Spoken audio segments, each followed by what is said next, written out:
जब उपासक गुरु मार्ग से चलता है, गुरु मार्ग अविश्वास अज्ञानी को होता है, ताते यह मर्यादा राखनो, हितजू महाराज पत्र में लिखते हैं।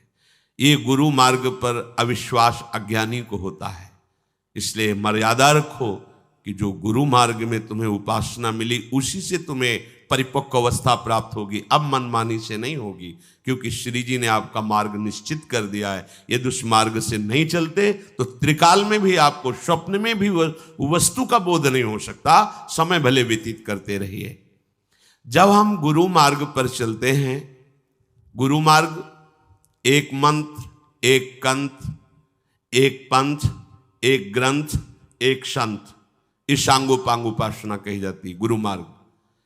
जो गुरुदेव ने मंत्र दिया, जो नाम दिया, जो उपासना दी, जो आचार्य वाणी, जो आचार्य शरणागत संतजन, हमारा मार्ग निश्चित है। अब हमें इधर उधर भटकने की जरूरत नहीं। बात सो बात मिले न प्रमाण, प्रकृति विरुद्ध जुगति को ठानी वो। यदि हम बातों से केवल बातें बनाते रहें तो बात नहीं बनेगी। हमारा विश्राम स्थल श्री लालड़ी जी के गोरे चरणारविंद है और वो मार्ग निश्चित हो चुका है। अब हम चले तो जैसे जैसे हमारा चिंतन बढ़ता है वैसे वैसे एक असंतोष बढ़ता है। ये अंदर की बात कह रहे हैं, कुछ अच्छा नहीं लगता, ना संसार का कुछ अच्छा लगता है, ना परमार्थ का कुछ अच्छा लगता है। एक अजीब सी स्थिति होती है। इसके ऊपर जब बढ़ेगी तो बात अलग होती है। बहुत समय तक एक स्थिति ये रहती है, एक उन्मनी अवस्था, एक खिन्नता, एक उदासीनता। उसे पूछा जाए तुम्हें संसार चाहिए तो ना, तो प्रभु में प्रीति है, वो भी समझ में नहीं आ रही, कुछ नहीं समझ में आ रहा, बस वो चल रहा है। इस समय सत्संग की विशेष आवश्यकता होती है। अगर कुसंग मिल जाए तो भटक भी सकता है, इसीलिए सत्संग की बाढ़ जरूरी है, साधु समागम जरूरी है। सत्संग रोज नया उत्साह पैदा करता है, वही बातें, पर रोज नवम नवम, रोज नया उत्साह इस मार्ग में चलने। नहीं तो आप देखो जिनको सत्संग नहीं मिलता, आप धीरे धीरे धीरे धीरे वो फिर प्रपंच का आश्रय, विषयों में सुख बुद्धि, ये नहीं हट पाता, नहीं हट पाता, पक्का नहीं हट पाता। शुद्ध साधुता का मार्ग भगवद आश्रय का नहीं मिल पाता। सूक्ष्म बात है। प्रियाजू की व्यवस्था के सिवा हमारी कोई व्यवस्था नहीं होनी चाहिए निवृत्ति मार्ग में।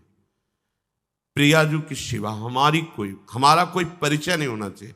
हमारा कोई मित्र, हमारा कोई शत्रु, हमारा कोई सुहृद, कोई निज जन, बिल्कुल नहीं। प्रियाजू से, उनके संबंध से, हम उनकी सेविका, उनकी दासी, उनकी आज्ञा के अनुसार, हमारा कुछ नहीं, किंचन मात्र नहीं। अब हृदय में फिर इस स्थिति के बाद दर्द पैदा होता है। एक शून्य स्थिति बहुत समय तक रहती है।